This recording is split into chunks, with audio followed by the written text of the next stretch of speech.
আজকের খুতবায় সূরাতুল মুনাফিকুনের একটি বা দুটি আয়াত নিয়ে কথা বলার চেষ্টা করব ইনশাআল্লাহ। খুতবার বড় একটা অংশ জুড়ে একটি ঘটনা আলোচনা করব, যার প্রেক্ষাপটে সূরাতুল মুনাফিকুন নাজিল করা হয়। আমি পূর্বেও বিভিন্ন সময় এই ঘটনাটি বর্ণনা করেছিলাম, কিন্তু পরে যখন আবার এই ঘটনা নিয়ে অধ্যয়ন বা চিন্তা করলাম, আমি বুঝতে পারলাম যে অনেক কিছু আগের বক্তব্যগুলোতে মিস করেছি। আমি মনে করি এগুলো আমার নিজের জন্য এবং উম্মার জন্য খুবই প্রাসঙ্গিক। তাই সিদ্ধান্ত নিয়েছি আবারও এই সূরাটি ব্যাপক অধ্যয়ন করার এবং নতুন কিছু দৃষ্টিভঙ্গি আপনাদের সাথে শেয়ার করার। এই সূরাটি রাসূল সাল্লাল্লাহু আলাইহি সাল্লামের উপর মদিনাতে অবতীর্ণ হয়। রাসূলুল্লাহ সাল্লাল্লাহু আলাইহি সাল্লাম ইতিমধ্যে মক্কা থেকে মদিনায় হিজরত করেছেন এবং কয়েক বছর অতিক্রান্ত হয়ে গিয়েছে। এর মধ্যে মুসলমান এবং কুরাইশদের মধ্যে কয়েকটি যুদ্ধ সংঘটিত হয়েছে। তার মাঝে একটি যুদ্ধ ছিল উহুদের যুদ্ধ। আর উহুদ যুদ্ধে মুসলমানরা ব্যাপক ক্ষয়ক্ষতির সম্মুখীন হয়। এই ক্ষতির কারণে আরবের আশেপাশের অন্যান্য কিছু গোত্র সুযোগ দেখল। তারা ভাবলো মুসলমানরা এখন দুর্বল, আমরা যদি এখন তাদের আক্রমণ করি তাহলে সহজেই কিছু সম্পদ অর্জন করতে পারবো। তারা কিন্তু ইসলামের শত্রু ছিল না, তাদের একমাত্র লক্ষ্য ছিল কিছু সম্পদ লুট করা। তারা একে অন্যের সম্পদ লুট করত। তো এরকম একটি গোত্রের নাম ছিল বনি মুস্তালাক। তারা ভাবলো মদিনা আক্রমণের এটাই সেরা সুযোগ। কিন্তু রাসূলুল্লাহ সাল্লাল্লাহু আলাইহি সাল্লাম খুবই সতর্ক ছিলেন। তিনি গোয়েন্দা মারফত জানতে পারলেন বনি মুস্তালাক মদিনা আক্রমণ এবং লুটতরাজের প্রস্তুতি নিচ্ছে, কারণ ওরা মনে করেছিল উহুদের যুদ্ধের ক্ষয়ক্ষতির কারণে মুসলমানরা এখন খুবই দুর্বল। তো রাসূলুল্লাহ সাল্লাল্লাহু আলাইহি সাল্লাম আগেই তাদেরকে আক্রমণ করার সিদ্ধান্ত নিলেন। তিনি একটি বাহিনী নিয়ে বনু মুস্তালাকের দিকে যাত্রা করেন। এটা বড় ধরনের কোনো যুদ্ধ ছিল না এবং খুব সহজেই তাদের 100-র বেশি লোক বন্দী হয়। এতে মূলত যুদ্ধের সমাপ্তি ঘটে। যুদ্ধবন্দীদের মাঝে বনি মুস্তালাক গোত্রপতির কন্যাও ছিল। তিনি ইসলাম গ্রহণ করেন। তার ইসলাম গ্রহণ করার পর রাসূলুল্লাহ সাল্লাল্লাহু আলাইহি সাল্লাম তাকে বিয়ে করেন। আর বিয়ের উপহার স্বরূপ রাসূলুল্লাহ সাল্লাল্লাহু আলাইহি সাল্লাম তার গোত্রের সকল বন্দীকে মুক্তি দিয়ে দেন। ফলে তারা নিজ গোত্রে ফেরত যান। অন্যদিকে বনি মুস্তালাক গোত্রের লোকজন তাদের বন্দীদের জন্য কান্নাকাটি করছিলেন। যুদ্ধবন্দীদের স্ত্রী, কন্যা, সন্তান সন্ততিরা তাদের বাড়ির কর্তার জন্য রোনাজারি করছিলেন। এখন হঠাৎ দেখতে পান সবাই ফেরত আসছে।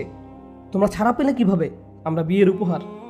এই মহানুভবতা দেখে গোটা গোত্র ইসলাম গ্রহণ করে, সবাই শাহাদা গ্রহণ করে।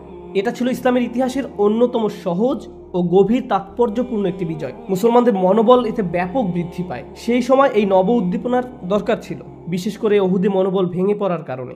এই ঘটনা ছিল মুসলমানদের জন্য বিশেষ একটা অনুপ্রেরণা, ইতিবাচক মনোভাব তৈরি করে। যাই হোক, এই অভিযান থেকে মদিনায় প্রত্যাবর্তনকালে অপ্রত্যাশিত একটি ঘটনা ঘটে। আলোচ্য সূরাটি এই ঘটনার পরিপ্রেক্ষিতে নাজিল হয়। ফেরার পথে এক জায়গায় একটি পানির কূপ ছিল।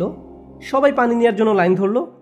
আর সারির লোকজন সবাই ছিল মুসলিম সেনাবাহিনীর। মুসলিম সেনাবাহিনী দুই ধরনের লোকজন নিয়ে গঠিত ছিল, মক্কার মুহাজির এবং মদিনার আনসার। আপনাদের জানানোর জন্য বলছি, যদি আরবি না জেনে থাকেন, মুহাজির হলো যারা আল্লাহর সন্তুষ্টির জন্য মক্কা থেকে হিজরত করেছেন।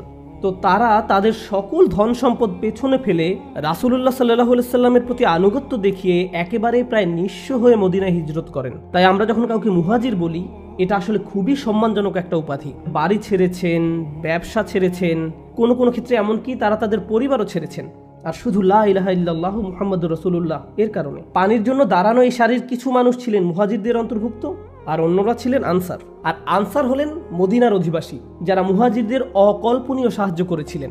আরবিতে মুসাইদ অর্থ যিনি সাহায্য করেন, কিন্তু আরবি আর নাসের অর্থ যিনি বড় ধরনের সাহায্য করেন, ব্যাপক সাহায্য। মদিনার আনসাররা মক্কা থেকে আগত মুহাজিরদের অকল্পনীয় সাহায্য করেছিলেন। তারা তাদের থাকার জায়গা দিয়েছেন। তারা নিজেরাও তেমন ধনী ছিলেন না, কিন্তু তারপরেও তারা মুহাজিরদের সাথে বাড়ির জায়গা শেয়ার করেছেন, জীবিকা শেয়ার করেছেন। আক্ষরিক অর্থেই তারা তাদের জীবনের সব উপায় উপকরণ মুহাজিরদের সাথে শেয়ার করেছেন। বর্তমানে আমি আপনি 3, 4 বা 5 বেডরুমের বাসায় থাকি। কোনো মেহমান বাসায় আসার কারণে আপনি হয়তো অতিরিক্ত যে রুমটি ছিল সেটি নিজে ব্যবহার করতে পারছেন না। আর তখনকার সময় তাদের বাড়ি ছিল 1 রুমের, এতটুকুই ছিল। কোনো আলাদা রুম তৈরি করতে হলে মাঝখানে চাদর টাঙাতে হতো, এই দেখো আলাদা রুম। আর মুহাজিররা শুধু 1 দিন বা 2 দিন বেড়াতে আসেননি, এভাবে 2টি পরিবার একসাথে বসবাস করত। আনসাররা যা করেছেন তা ছোট কোনো ব্যাপার ছিল না। বলছেন ওয়ায়ুসিরুনা আলা আনফুসিহিম ওয়ালাউ কানা বিহিম খাসাসা, এবং যারা নিজেদের অভাব থাকা সত্ত্বেও নিজেদের উপর তাদেরকে অগ্রাধিকার দেয়। যদিও তাদের ক্ষুধা তাদেরকে কষ্ট দিচ্ছে, তারা শুধু 1 বার বা 2 বার ক্ষুধায় কষ্ট পেয়েছেন এমন নয়। তো যাই হোক, মুহাজির এবং আনসারদের কিছু লোক পানির জন্য লাইনে দাঁড়িয়ে আছেন। সে সময় মক্কার এক মুহাজির, যার নাম ছিল জাহজাহ, মজার একটা নাম, জাহজাহ। তিনি ছিলেন হযরত উমরের দাস। তিনি লাইনে দাঁড়ানো অবস্থায় মদিনার খাজরাজ গোত্রের এক সদস্যের সাথে তর্কে জড়িয়ে পড়েন, যার নাম ছিল সিনান ইবনে উবার। জাহজা এবং সিনান পরস্পর ঝগড়ায় জড়িয়ে পড়েন এবং এক পর্যায়ে জাহজা সিনানকে লাথি মারেন, সজোরে লাথি। এর ফলে আনসার সাহাবী সিনান খুবই মনক্ষুণ্ণ হয়ে পড়েন। তুমি তুমি মক্কা থেকে এসেছো আর আমার সাথে এমন করছো? তুমি আমার সাথে এমনটি করতে পারো না। তিনি চিৎকার করে আনসারদের ডাক দিলেন, ইয়া মাআশার আল আনসার। তিনি চিৎকার করে আনসারদের ডাক দিলেন। আরেক বর্ণনা এসেছে, ইয়া আল আনসার, অর্থাৎ হে আনসারীরা, মদিনার আনসাররা, এদিকে আসো, দেখো এই লোক আমার সাথে কি করছে। অন্যদিকে জাহজা বলল, ও তুমি আমার বিরুদ্ধে তোমার দলবল ডাকছো? আমারও দলবল আছে। তিনি বলে উঠলেন, ইয়া আল মুহাজিরিন। ক্যাম্পের সকল মুহাজির তার পেছনে এসে জড়ো হলো। যেটা শুরুতে ছিল মাত্র দুই ব্যক্তির ঝগড়া, একটু পরেই তা দুই দলের ঝগড়ায় পরিণত হলো। সবাই মারামারি করার জন্য প্রস্তুত, কারণ তারা সবাই লম্বা ভ্রমণে ক্লান্ত এবং ঠিকমতো চিন্তা করতে পারছিলেন না। আলোচনা সামনে আগানোর পূর্বে এই ব্যাপারটাতে একটু ফোকাস করতে চাই। কোত্থেকে উদয় হলো? যখন আপনি লা ইলাহা ইল্লাল্লাহ বলেন, আপনার জাতীয়তা এখন আর মুখ্য কোনো বিষয় নয়। আপনি কোন গোত্রের সেটাও মুখ্য বিষয় নয়। আপনি কোন ভাষায় কথা বলেন তাও মুখ্য বিষয় নয়। এখন অন্য একজন মানুষের সাথে আপনার সম্পর্ক নির্ধারিত হয় এই সব কিছুর চাইতেও গুরুত্বপূর্ণ একটি বিষয় দিয়ে, তা হলো লা ইলাহা ইল্লাল্লাহ। আর সাহাবারা এটা জানতেন। ব্যাপারটা এমন নয় যে তারা বুঝতেন না। অন্য একজন মুসলমানের সাথে আমাদের যে ঈমানের বন্ধন রয়েছে, সেটাই আমাদের জীবনের একমাত্র বন্ধন নয়। আমাদের গোত্রীয় বন্ধন রয়েছে, দেশ হিসাবে আমাদের একটি পরিচয় আছে, আমাদের ভাষাগত এবং জাতিগত পরিচয় রয়েছে। এখন আপনি যদি বাংলাদেশি হয়ে থাকেন আর একজন বাংলাদেশি আপনার কাছে এসে বসে এবং আপনারা দুজন কথা বলতে শুরু করেন, এতে কোনো সমস্যা নেই, কারণ ভাষাগত দিক থেকে আপনাদের মাঝে একটা বন্ধন রয়েছে। এটা প্রাকৃতিক। আপনি যদি নিউ ইয়র্ক সিটিতে যান, দেখবেন গোটা অঞ্চল ম্যান্ডারিন ভাষায় অধ্যুষিত। এমনকি দোকানের সাইনবোর্ডগুলো চাইনিজ ম্যান্ডারিন ভাষায় লেখা। অন্য প্রতিবেশী অঞ্চল পাবেন যা গ্রিক অধ্যুষিত। আবার কোনো কোনো অঞ্চল সম্পূর্ণ আরব অধ্যুষিত। আবার কোনো কোনো পাড়া শুধু আরব নয়, বরং ইয়েমেনি অধ্যুষিত। কেউ পাঞ্জাবি, আবার কেউ সম্পূর্ণ বাংলাদেশি। এমনটা হয় কারণ প্রকৃতিগতভাবে মানুষ পরিচিত মানুষদের কাছাকাছি থাকতে পছন্দ করে। আমরা মানুষ, তাই এমন আচরণ করি। আল্লাহ আমাদের এভাবে তৈরি করেছেন। ওয়াজআলনাকুম শুউবান ওয়া ক্বাবাইলা লিতাআরাফু। তিনি তোমাদের জাতি এবং গোত্রে বিভক্ত করেছেন যেন তোমরা একে অপরকে চিনতে পারো। এখন আমি আপনাদের যে ব্যাপারটার উপর ফোকাস করতে বলবো তা হলো, সে সময় ওই দুইজন সাহাবী যে নাম ধরে নিজ নিজ দলের লোকজনকে আহ্বান করেছিল, তা আসলে কোনো জাতিগত নাম ছিল না। এভাবে বলা হয়নি ইয়া আহলাল মক্কা বা ইয়া আহলাল ইয়াসরিব, হে মক্কার মানুষেরা বা মদিনার মানুষেরা। তারা ব্যবহার করেছেন মুহাজিরিন এবং আনসার শব্দদ্বয়। জাতিগত উৎপত্তির সাথে কোনো সম্পর্ক নেই, জাতীয়তার সাথেও এর কোনো সম্পর্ক নেই। এই দুই শব্দের সাথে অঞ্চলগত কোনো সম্পর্কও নেই। সম্পর্ক আসলে অবদানের সাথে। অবদানের উপর ভিত্তি করেই কেউ মুহাজির আর কেউ আনসার। মুহাজিরদের অবদান হলো তারা হিজরত করেছেন। তো আমি যে বিষয়টা বোঝাতে চাচ্ছি তা হলো, তারা যে দুটি শব্দ ব্যবহার করেছেন তা মূলত খুবই সুন্দর দুটি শব্দ। এই মানুষগুলোর মহত্ব বর্ণনা করতে গিয়ে আল্লাহ এই শব্দগুলো কোরআন মাজিদে ব্যবহার করেছেন। এগুলো ছোট কোনো শব্দ নয়। যে কোনো জাতির মর্যাদার চাইতেও এই শব্দগুলোর মর্যাদা অনেক বেশি। একদিকে এখানে মারামারি লেগে যাওয়ার একটা সম্ভাবনা তৈরি হয়েছে, আবার অন্যদিকে এখানে একটি সৌন্দর্যও পরিলক্ষিত হয়। মক্কার সাহাবীরা নিজেদেরকে মক্কার মানুষ হিসাবে দেখার পরিবর্তে প্রথমে মুহাজির হিসাবে দেখলেন। মদিনার সাহাবীরা নিজেদেরকে মদিনার মানুষ হিসেবে দেখার পরিবর্তে প্রথমে আনসার হিসাবে দেখলেন। কিন্তু মাথায় একটা কিছু বলছে, তোমরা বাহিরের অঞ্চল থেকে এসেছো আর আমরা তোমাদের সাহায্য করেছি, তুমি আমাকে এভাবে লাথি দিবে? গোত্রীয় প্রথার কিছু একটা তখন মাথাচাড়া দিয়ে উঠেছিল। এই ঘটনার কথা রাসূলুল্লাহ সাল্লাল্লাহু আলাইহি সাল্লামকে জানানো হলো। তিনি বললেন, দাউহা, পরিত্যাগ করো, পরিত্যাগ করো। ফা ইন্নাহা কালিমাতুন মুমতিনা। এটা একটা মুমতিনা শব্দ। মুমতিনা অনুবাদ করা কিছুটা কঠিন। ইবনে মানজুরের লিসানুল আরব গ্রন্থে এর অনুবাদ করা হয়েছে। লিসানুল আরব গ্রন্থে এর অনুবাদ করা হয়েছে রাইহা আল কারিহা, বিরক্তিকর দুর্গন্ধ, ঘৃণিত গন্ধ।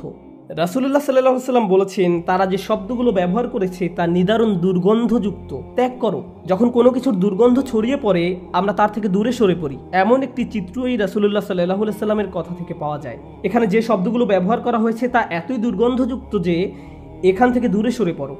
একে প্রশ্রয় দিও না, এর কাছেও যেও না, এটা নিয়ে আর কথাও বলতে যেও না। তারা কি কোনো খারাপ শব্দ ব্যবহার করেছে? তারা কি কোনো মন্দ ভাষা ব্যবহার করেছে?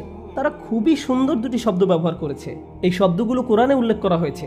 কোরআনে আল্লাহ তাআলা এই মানুষগুলোর প্রশংসা করেছেন, আর এগুলো কোরআনের সবচেয়ে সুন্দরতম উপায়ে ব্যবহার করা হয়েছে। কিন্তু তারপরও আল্লাহ রাসূল সাল্লাল্লাহু আলাইহি সাল্লাম এগুলোকে নিদারুণ দুর্গন্ধযুক্ত বলেন। যা থেকে তোমাদের দূরে সরে যাওয়া উচিত। এখান থেকে আমরা আমাদের দিন সম্পর্কে খুবই শক্তিশালী একটা ব্যাপার শিখছি, সেটা হলো শুধু ভালো শব্দের ব্যবহার নয়, বরং শব্দগুলো কোন নিয়তে ব্যবহার করা হচ্ছে। আপনি শ্রেষ্ঠ শব্দ ব্যবহার করতে পারেন, বরং শব্দগুলো কোন নিয়তে ব্যবহার করা হচ্ছে। আপনি শ্রেষ্ঠ শব্দ ব্যবহার করতে পারেন, কিন্তু এই শ্রেষ্ঠ শব্দ যখন বিভক্তি তৈরি করার কাজে ব্যবহার হয়, যখন এগুলো দিয়ে দলাদলির একটি ভাবধারা জাগিয়ে তোলা হয়, আমরা এইদিকে তোমরা ওইদিকে, এভাবে কোন্দল সৃষ্টি করা হয়, তখন শ্রেষ্ঠ শব্দও নিদারুণ দুর্গন্ধযুক্ত শব্দে পরিণত হতে পারে। বরং এই শব্দগুলো উচ্চারণের পেছনে কি কারণ বর্তমান ছিল তা গুরুত্বপূর্ণ। আমাদের বোঝার জন্য বলছি, বিভিন্নভাবে আলহামদুলিল্লাহ বলা যায়। কেউ আপনাকে জিজ্ঞেস করলো দিনকাল কেমন যাচ্ছে, সুন্দরভাবে বললেন আলহামদুলিল্লাহ। অন্য একদিন কেউ জিজ্ঞেস করলো দিনকাল কেমন যাচ্ছে, আমি অনেক সমস্যার মধ্যে দিয়ে যাচ্ছি, তারপরও আলহামদুলিল্লাহ বলা উচিত, আলহামদুলিল্লাহ। আপনি যখন কাউকে সালাম দিবেন, তখন আপনার মাঝে কোনো বিতর্ক থাকে না। সালাম দেওয়ার মাধ্যমে আপনি আসলে বলছেন আমার এবং আপনার মাঝে শান্তি বজায় আছে, আর আমি আশা করি আপনার জীবনের সব কিছুতেই শান্তি বজায় থাকুক।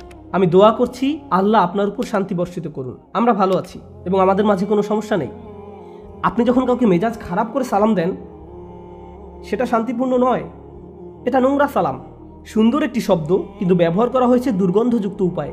রাসূলুল্লাহ সাল্লাল্লাহু আলাইহি সাল্লাম এই ব্যাপারটাতেই ফোকাস করেছিলেন।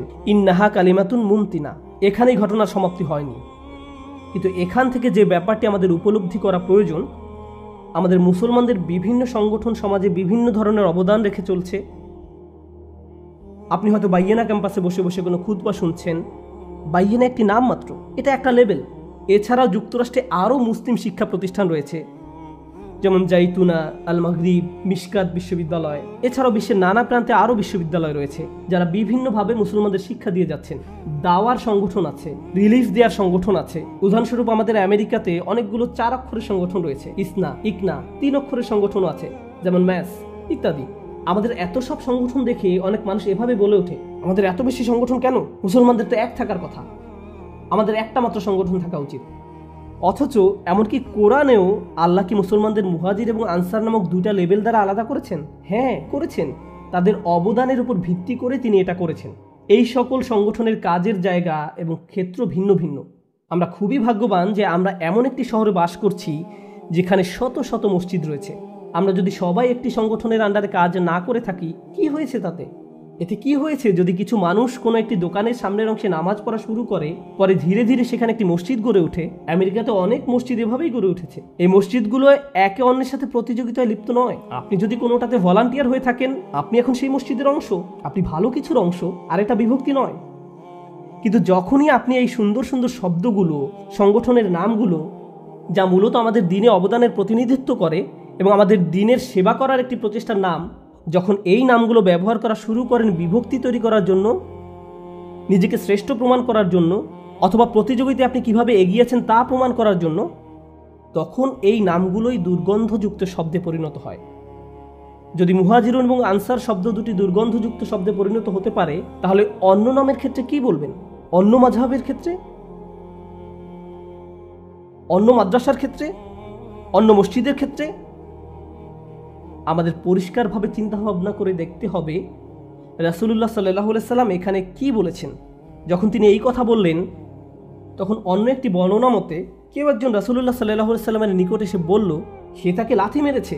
তখন রাসূলুল্লাহ সাল্লাল্লাহু আলাইহি সাল্লামের উত্তর কি ছিল জানেন? তিনি বলেছেন, লা বাস, চিন্তা করো না, এটা কোনো বড় ব্যাপার না, এটা কোনো ব্যাপার না। কেন এটা বড় ব্যাপার নয়? তাকে লাথি মেরেছে। এখানে রাসূল সাল্লাল্লাহু আলাইহি সাল্লাম আমাদের খুবই শক্তিশালী একটি ব্যাপার শিক্ষা দিচ্ছেন। কখনো কখনো মুসলমানদের নিজেদের মধ্যে কোন্দল দেখা দিতে পারে, কখনো কখনো এই কোন্দল কুৎসিত রূপ ধারণ করতে পারে। এরকম হলে আপনার প্রচণ্ড রাগ হয়। আপনি তখন এই ঘটনার ন্যায় বিচার চান। কাউকে তো এর মূল্য দিতে হবে।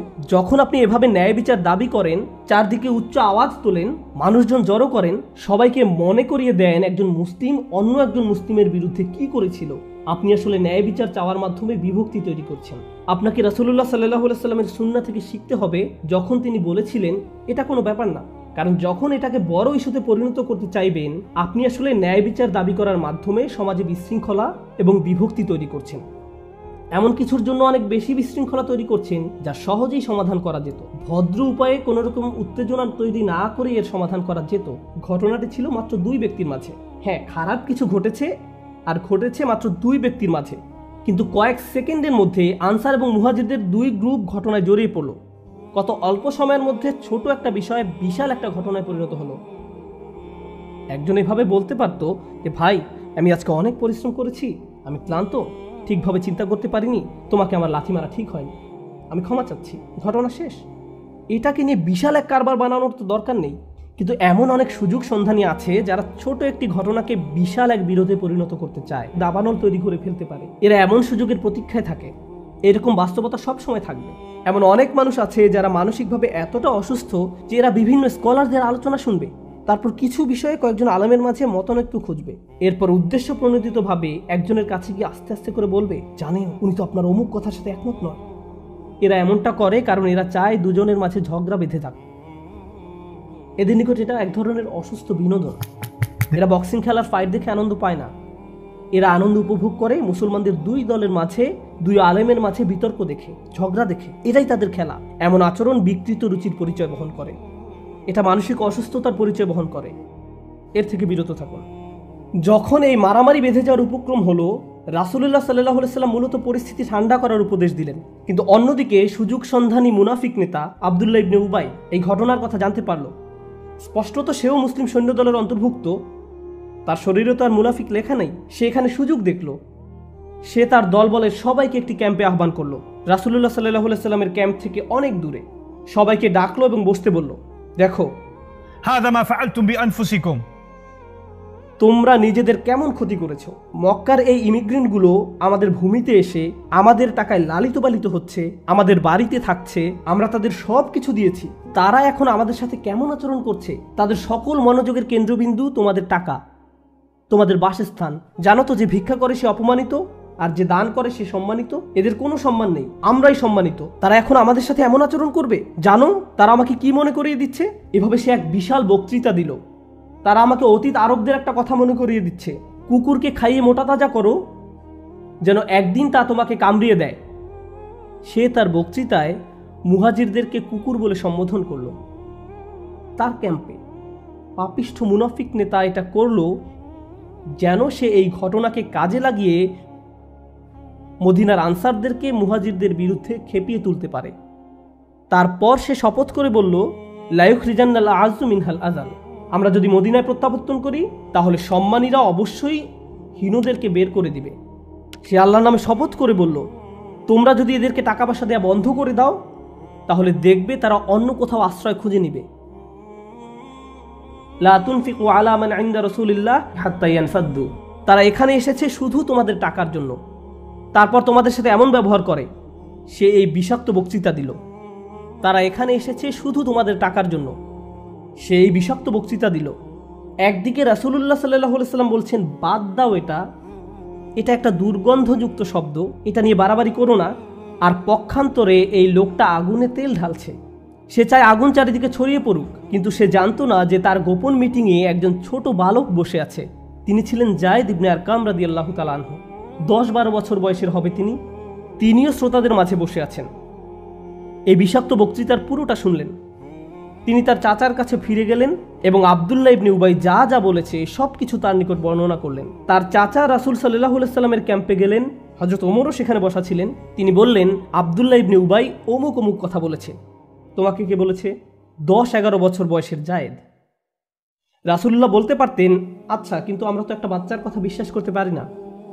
না, তিনি কোনো প্রশ্ন করলেন না। জায়েদ বলেছে, ঠিক আছে। হযরত ওমর বললেন, আমি একজনকে চিনি, আম্মার। সে গোপনে তাদের ক্যাম্পে গিয়ে ইবনে উবাইয়ের মাথা কেটে ফেলতে পারবে। আপনি শুধু অনুমতি দিন, আমি এটা সামলাবো। এই কাজের জন্য সঠিক লোককে আমি চিনি। রাসূলুল্লাহ সাল্লাল্লাহু আলাইহি ওয়াসাল্লাম বললেন, লা ইয়া ওমর, লা ইয়া ওমর, না হে ওমর, আমরা এমনটা করতে যাচ্ছি না। কারণ মানুষ বলা বলি করবে মুহাম্মদ তার নিজের লোকদের হত্যা করে। আলোচনা সামনে আগানোর পূর্বে একটা ব্যাপার পরিষ্কার হওয়া জরুরি। হযরত ওমর রাদিয়াল্লাহু তাআলা আনহু কেন হত্যা করার কথা বললেন? এটা কি বর্বর আচরণ নয়? যেমন খ্রিস্টানরা বলে থাকে শরিয়া ল মানুষকে খুন করার কথা বলে। একটি বিষয় এখানে বোঝার চেষ্টা করুন, সবাই এখানে একটি সেনাবাহিনীর অংশ হয়ে অভিযানে যোগদান করেছে। যখন কোনো সেনাবাহিনী অভিযানে যোগদান করে আর এমত অবস্থায় ভেতর থেকে কেউ বিভক্তি তৈরি করার প্রচেষ্টা চালায়, তখন তার কাজগুলো বড় ধরনের বিশ্বাসঘাতকতা এবং গোয়েন্দাবৃত্তি হিসেবে গণ্য করা হয়। যার শাস্তি হলো মৃত্যুদণ্ড, কারণ সে গোটা সেনাবাহিনীকে বিপদে ফেলছে। পৃথিবীর সব সেনাবাহিনীতে এই আইন মানা হয়, প্রাচীনকাল থেকে শুরু করে আজ পর্যন্ত। এমন আচরণকে বড় ধরনের বিশ্বাসঘাতকতা হিসেবে গণ্য করা হয়। তাই হযরত ওমর যখন তাকে হত্যা করার কথা বলছেন, তিনি কোনো ইসলামী আইন প্রয়োগের কথা বলছেন না। তিনি বলছেন বিশ্বাসঘাতকদের সাথে যে কোনো সেনাবাহিনীতে তো এমনই করা হয়। কিন্তু রাসূলুল্লাহ সাল্লাল্লাহু আলাইহি ওয়াসাল্লাম বলছেন, না, আমরা এমনটা করব না ওমর। যদিও সে এই শাস্তি পাওয়ার যোগ্য ছিল, কেউ এতে কোনো আপত্তি জানাতো না, এটাই তো করার কথা। কিন্তু রাসূল সাল্লাল্লাহু আলাইহি ওয়াসাল্লাম এমনটি করলেন না। তিনি ইবনে উবাইকে ডেকে পাঠালেন, তাকে ডাকো, দেখি সে কি বলে। ইবনে উবাই জানতো না যে রাসূলুল্লাহ সাল্লাল্লাহু আলাইহি ওয়াসাল্লাম জেনে যাবেন। ইবনে উবাই রাসূলুল্লাহ সাল্লাল্লাহু আলাইহি ওয়াসাল্লামের ক্যাম্পে আসলো, আর বালক জায়েদ ইবনে আরকাম রাদিয়াল্লাহু তাআলা আনহু ছিলেন ক্যাম্পের বাহিরে। তিনি জানতেন না যে ভেতরে কি হচ্ছে। আপনাদের মনে আছে তো, তার চাচা রাসূল সাল্লাল্লাহু আলাইহি ওয়াসাল্লামের কাছে গিয়ে ব্যাপারটা বলেছিল, বালক জায়েদ জাননি। আব্দুল্লাহ ইবনে উবাই রাসূলুল্লাহ সাল্লাল্লাহু আলাইহি ওয়াসাল্লামের কাছে গিয়ে উচ্চ আওয়াজে শপথের পর শপথ করে সবকিছু অস্বীকার করলো। আল্লাহি, কে আমার বিরুদ্ধে এই মিথ্যা রটিয়েছে? আমি বিশ্বাস করি আপনি আল্লাহর রাসূল। কেন আমি আপনার বিরুদ্ধে এমন কথা বলতে যাব? আমি কেন আমার ভাইদের বিরুদ্ধে এমন কিছু বলতে যাব? আমি কত ত্যাগ স্বীকার করেছি, আমি যুদ্ধ করতে এসেছি, আসিনি। আপনি কিভাবে আমাকে এমন প্রশ্ন করতে পারেন? আমার কথার উপর আপনি কার কথাকে প্রাধান্য দিচ্ছেন? আমি কি নিজেকে প্রমাণ করিনি? এভাবে রাসূল সাল্লাল্লাহু আলাইহি ওয়াসাল্লামকে লেকচার দিতে লাগলো, তার গলার স্বর উঁচু করে। রাসূলুল্লাহ সাল্লাল্লাহু আলাইহি ওয়াসাল্লাম বললেন, তুমি যেতে পারো, আমি আর কোনো ননসেন্স শুনতে চাই না, তুমি চলে যেতে পারো। তিনি তার সাথে তর্কে গেলেন না। আমরা এখানে অন্য কিছু শিখছি। এমন অনেক মানুষের সন্ধান পাবেন যারা সমস্যা তৈরি করবে, তারপর আপনি যখন তাদের এই ব্যাপারে প্রশ্ন করতে যাবেন, তারা চিৎকার চেঁচামেচি শুরু করবে, খুবই উচ্চস্বরে জবাব দিবে। আর যখন কেউ এভাবে উচ্চস্বরে কথা বলবে, তখন রাসূলুল্লাহ সাল্লাল্লাহু আলাইহি ওয়াসাল্লামের সুন্নাহ কি? এটাই সুন্নাহ, তাকে যেতে দাও, ঠিক আছে তুমি যেতে পারো। যখন রাসূল সাল্লাল্লাহু আলাইহি ওয়াসাল্লাম তাকে চলে যেতে দিলেন, জায়েদ ইবনে আরকাম ছিলেন ক্যাম্পের বাহিরে। ইবনে উবাইকে চলে যেতে দেখে ভাবলেন, কি, তার কিছুই হয়নি? আমি তো বলেছি, তারপরেও তার কিছুই হয়নি। জায়েদ বর্ণনা করেন, আসাবানি হাম্মুন লাম ইউসিবনি কাত, মারাত্মক এক দুঃখ আমাকে আক্রান্ত করলো। আমি এই দিনের মতো জীবনে আর কোনোদিন এত দুঃখ ভারাক্রান্ত হইনি। তিনি বলেন, সাদ্দাকাহু রাসূলুল্লাহ ওয়া কাযাবানি, রাসূল সাল্লাল্লাহু আলাইহি ওয়াসাল্লাম তার কথাকে সত্যমণ্ড করলেন আর আমাকে মনে করলেন মিথ্যা। কারণ আমি তো একটি বাচ্চা ছেলে, তিনি আমাকে বিশ্বাস করেননি। কিন্তু এখানে আসল ব্যাপারটা তা নয়। আসল ব্যাপার হলো রাসূলুল্লাহ সাল্লাল্লাহু আলাইহি ওয়াসাল্লাম জায়েদের কথা শোনা মাত্রই বিশ্বাস করেছিলেন, কিন্তু জায়েদ ব্যাপারটা জানতেন না। এরপর তিনি বলেন, আমি আমার তাঁবুতে ফিরে গেলাম এবং শুয়ে শুয়ে কাঁদতে লাগলাম। শিশুটি শুয়ে শুয়ে কাঁদতে লাগলো। এদিকে জায়েদের মনে কি হচ্ছে রাসূলুল্লাহ সাল্লাল্লাহু আলাইহি ওয়াসাল্লাম তা জানতেন না। তারপর আল্লাহ সুবহানাহু ওয়া তাআলা সূরাতুল মুনাফিকুন অবতীর্ণ করেন। এই খুতবা সূরাতুল মুনাফিকুন নিয়ে আল্লাহ আযজা ওয়া জাল্লা সূরা মুনাফিকুনের 2 আয়াতে জায়েদের কথা হুবহু উদ্ধৃতি করেছেন। জায়েদ তার চাচার কাছে গিয়ে বলেন, তার চাচা রাসূল সাল্লাল্লাহু আলাইহি ওয়াসাল্লামের কাছে গিয়ে বলেন, তারা বলেছে, লা ইর রাজা'না ইলাল মাদিনাতি লা ইখরিজান্নাল আ'আযু মিনহাল আযাল। এটা হলো আব্দুল্লাহ ইবনে উবাইয়ের কথা। আমরা যদি মদিনায় প্রত্যাবর্তন করি, তাহলে সম্মানীরা অবশ্যই হীনদেরকে সেখান থেকে বহিষ্কার করবে। আর কুরআন বলছে, ইয়াকুলুনা লা ইর রাজা'না ইলাল মাদিনাতি লা ইখরিজান্নাল আ'আযু মিনহাল আযাল ওয়ালিল্লাহিল ইজ্জাতু ওয়া লিরাসূলিহি ওয়াল মুমিনিন। সুবহানাল্লাহ। হুবহু জায়েদের বর্ণিত এই কথা কুরআনে এসেছে। সে জানিয়েছিল, মুনাফিকরা আরো বলেছে, রাসূলের সঙ্গী সাথীদের জন্য অর্থ ব্যয় করো না, লা তুনফিকু আলা মান ইনদা রাসূলিল্লাহ হাত্তা ইয়ানফাদ্দু। আয়াত এসে গেল, হুমুল্লাযীনা ইয়াকুলুনা লা তুনফিকু আলা মান ইনদা রাসূলিল্লাহ হাত্তা ইয়ানফাদ্দু। যখন রাসূলুল্লাহ সাল্লাল্লাহু আলাইহি ওয়াসাল্লামের নিকট সূরা অবতীর্ণ হলো, তিনি জায়েদকে ডাকতে বললেন। সে একা একা কাঁদছিল। তিনি জায়েদকে ডাকলেন, বসতে বললেন, তার হাঁটুর উপর হাত রাখলেন, তারপর বললেন, লাকাদ সাদাকাল্লাহ, অর্থাৎ আল্লাহ তোমাকে সত্যবাদী প্রমাণ করেছেন। তিনি জায়েদের নিকট সম্পূর্ণ সূরা তিলাওয়াত করে শোনালেন। 11 বছরের এই বাচ্চার নিকট অন্য কেউ এই সূরা শোনার পূর্বে জায়েদ শুনল। এই সূরার অসংখ্য উদ্দেশ্য রয়েছে। এর অন্যতম একটি অন্তর্নিহিত উদ্দেশ্য হলো এই শিশুর মন ভালো করে দেয়া। এই শিশু যে ঘটনার কথা জানিয়েছিল, এই সূরার ভেতরে শিক্ষার পর শিক্ষা। সুবহানাল্লাহ। এই সূরার ভিতরে শিক্ষার পর শিক্ষা, শিক্ষার পর শিক্ষা রয়েছে, এবং এই গভীর তাৎপর্যপূর্ণ ছোট্ট ঘটনার ভেতরে। আর সূরার আয়াত সংখ্যা মাত্র 11। উপসংহারে এসে যে বিষয়টার উপর জোর দিতে চাই তা হলো, এই সম্পূর্ণ ঘটনাটি একটি বিষয়বস্তু দ্বারা সংযুক্ত, আর তা হলো অন্তরের কোমলতা। বিশ্বাসীদের ভাই ভাই হয়ে থাকার কথা, ইন্নামাল মুমিনুনা ইখওয়াহ। কিন্তু এই ভ্রাতৃত্ববোধ ধ্বংস করে দেয়া খুবই সহজ, খুব সহজ। বেশি কিছু লাগে না। কখনো কখনো এমনকি গালি দেওয়ারও দরকার হয় না, ভালো শব্দও যদি খারাপ ইঙ্গিতে বলা হয়, আল্লাহ আমাদের অন্তরে যে জিনিসটি দিয়েছেন, ফাআল্লাফা বাইনা কুলুবিকুম, তোমাদের পরস্পরের অন্তরে তিনি যে ভালোবাসা তৈরি করে দিয়েছেন, অনেক যত্ন দিয়ে এর সংরক্ষণ করতে হবে। বিশেষ করে এই কথা তাদের জন্য অনেক বেশি প্রযোজ্য যারা যে কোনোভাবে দিনের সেবা করে যাচ্ছেন। আপনি হয়তো স্বেচ্ছাসেবামূলক কাজ করছেন, কোনো ইসলামী সংগঠনের সদস্য হয়ে কাজ করছেন, তখন আপনাকে অনেক বেশি সতর্ক থাকতে হবে যেন আপনারা একটি গ্যাংয়ে পরিণত না হন যারা অন্যদের সম্মানহানি করে কথা বলে। অতিরিক্ত সতর্ক থাকতে হবে। আপনি যদি এই কোমলতা উপলব্ধি করতে পারেন, তাহলে পরবর্তী পর্যায়ের স্পর্শকাতর বিষয়টিও উপলব্ধি করতে পারবেন। আর তা হলো, আমরা এমনকি শিশুদের কথাকেও ফেলে দেই না। শিশুদের প্রতি আমরা তাদের অবজ্ঞা করি না, তারা আল্লাহর এক আশীর্বাদ। বর্তমানে কেউ বক্তব্য দেওয়ার সময় শ্রোতাদের মাঝে যদি কোনো শিশু থাকে, আমরা বলে উঠি, আপনারা কি একটু দয়া করে বাচ্চাদের নীরব রাখতে পারবেন? তাদেরকে কি অন্য কোনো রুমে রাখা যায় না? Sound proof, bullet proof, oxygen proof কোনো জায়গায় কি তাদের রাখা যায় না? এমনকি শ্রোতাদের মাঝে কোনো শিশু থাকলে অনেক সময় বক্তাও বড়রা আলোচনা বুঝলো কিনা তার চেয়েও বেশি উদ্বিগ্ন থাকে বাচ্চারা যেন কোনো শব্দ না করে। এটা নিয়েই তিনি চিন্তিত থাকেন। আর এই সম্পূর্ণ ঘটনাটি ঘটছে বালক জায়েদের অবদানের উপর নির্ভর করেই। তার অবদানের উপর। আমাদের শিশুদের অবদানকে ছোট করে দেখবেন না, তাদের মূল্য অস্বীকার করবেন না। তাদেরকে মসজিদে নিয়ে আসবেন, নিজেদের পাশে বসিয়ে খুতবা শোনাবেন, আর এটাকে ছোট করে দেখবেন না। বাচ্চাদের নিয়ে আসলে তাদের পাশে বসুন, তাদেরকে তাদের মতো ছেড়ে দিবেন না, তাদের পাশে বসুন এবং তাদেরকে মসজিদে বসার আদব শিক্ষা দিন। কোনো দার্সে গেলে তাদের সাথে করে নিয়ে যান। হয়তো আলোচনার কিছু অংশ তাদের মাথায় জমা থাকবে এবং 15 বছর পরে তাদের জীবনে কাজে লাগাবে। আপনি জানেন না কোনটা তার মাথায় থাকবে। আল্লাহ আজ্জা ওয়া জাল্লা আমাদেরকে একে অন্যের প্রতি কোমল করে দিন এবং আমরা যেন অন্য ভাইয়ের সাথে পরিষ্কার মন নিয়ে আচরণ করতে পারি। আল্লাহ আজ্জা ওয়া জাল্লা আমাদেরকে তাদের অন্তর্ভুক্ত না করুন যারা ভুলে যায় দিনের প্রতি সত্যিকারের অবদান হলো আল্লাহ আজ্জা ওয়া জাল্লার প্রতি আন্তরিকতা। বারাকাল্লাহু লি ওয়া লাকুম। আসসালামু আলাইকুম ওয়া রাহমাতুল্লাহ।